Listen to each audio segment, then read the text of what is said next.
Hi, I'm Susan Keefe from Rhubarb and Cod, and today I'm making a warm duck citrus salad.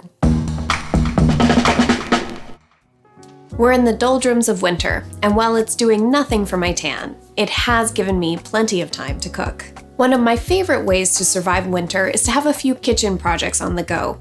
Little bits of food chemistry I can check in on and tend to, like a chia pet. Most of these culinary experiments are anchored in the wonderful world of preserving. Today, I'm going to tackle one of the oldest methods, confit, which is a French word that literally translates to preserve. The term dates back to the Middle Ages, where it was first used to reference fruit that had been cooked and stored in syrup. Today, we're tackling what is probably the most popular form of confit, duck confit. It is a French bistro classic that dates back 100 years. It is a French bistro classic that dates back 100 years. I have 100 of years. Hundreds of years. It's not 100 years old, guys. It's older than that. It is a French bistro classic that dates back hundreds of years and came out of Gascony, a region of France renowned for its ducks. The method was created to preserve the ducks they had in abundance in order to sustain the locals throughout the harsh winter months. Duck confit is also a primary ingredient in another one of the region's most popular dishes, cassoulet, which is also a Sunny favorite.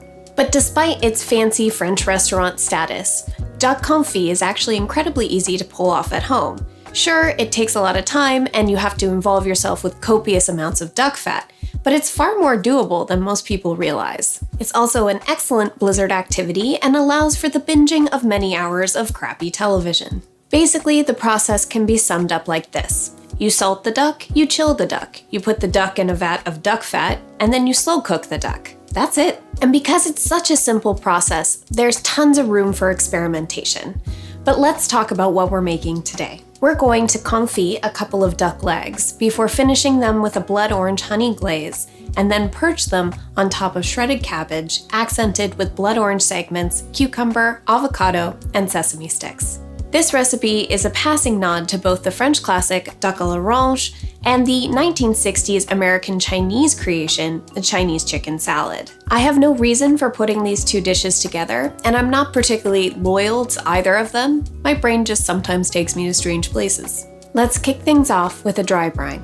In a small bowl, whisk to combine 1 tablespoon of kosher salt, a lot of black pepper, and the zest of 1 blood orange. Grab a small baking sheet and place a cooling rack on top.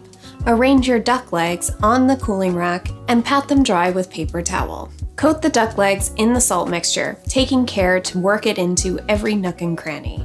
Transfer the ducks to the fridge and chill uncovered for 12 to 24 hours. I find when you leave the duck legs for more than 24 hours, they tend to get a little too salty. I prefer to pull mine at hour 13 or 14.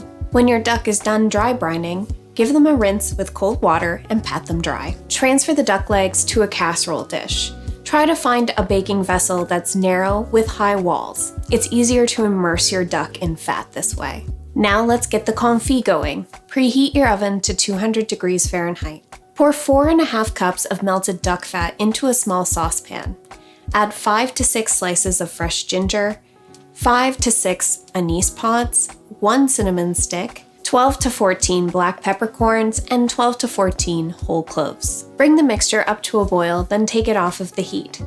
Pour the fat and the aromatics over the duck legs. Make sure the duck legs are fully immersed. If you're a little shy on fat, you can add a little olive oil to get you the rest of the way there. Transfer the duck to the oven and roast it for 6 hours. Yes, 6 hours.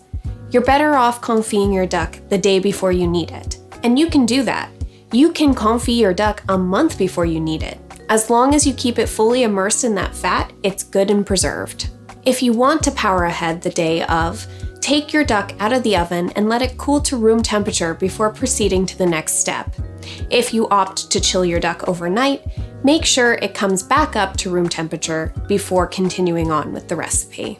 Now this leg, pun very much intended, of the duck's journey is a speedy one, so I prefer to get all my chopping out of the way without the time pressure. It also gives my oven some time to preheat. So let's start with that. Preheat your oven to 425 degrees Fahrenheit. Next, we're going to shred half a head of cabbage. Napa or Savoy works best for this. I went with Savoy. You can use a mandolin for this, but a good sharp chef's knife does the trick as well. Place the shredded cabbage in a colander and set it aside. Next, take half a head of frisée and tear it into bite-sized pieces. Add the frisée to the colander as well.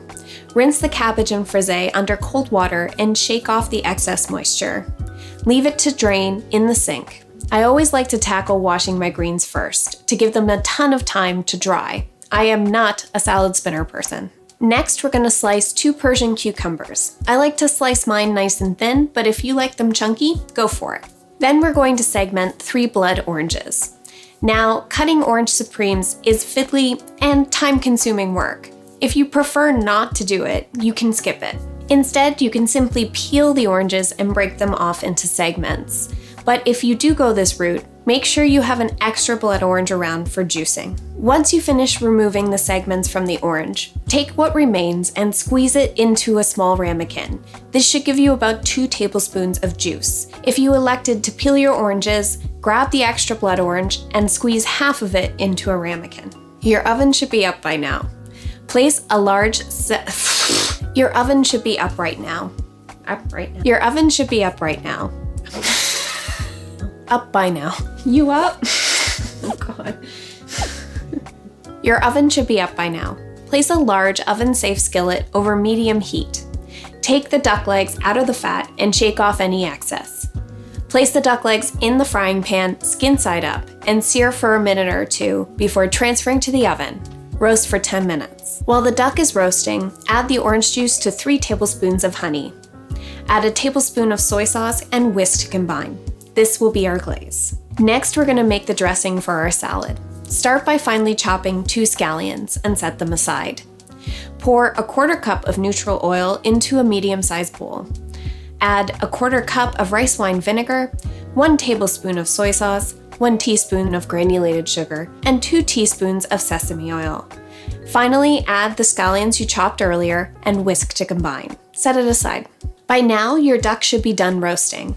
Take it out of the oven and brush on several coats of the glaze you whisked earlier.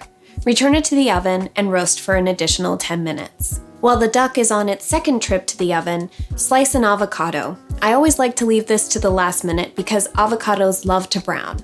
I also give them a spritz of lime to further prevent browning. Place your cabbage and frisée in a large bowl. Add a cup of sesame sticks and the dressing. Toss to coat. When the duck is done, take it out of the oven and give it 1 more coat of glaze. Place a mound of salad in 2 bowls. Arrange orange segments and cucumber slices on top. Finally, add 4 to 5 avocado slices before placing the duck leg on top. Serve immediately. And there you go, warm duck citrus salad, a fun kitchen project that doubles as a show-stopping romantic dinner. I hope you give this one a go, and if you do give it a try, let me know how it went in the comments below. And if you enjoyed this video, don't forget to like it and subscribe to this channel. I post a new recipe every week and a ton of goodies along the way. Thank you for cooking with me. I'll see you all next time.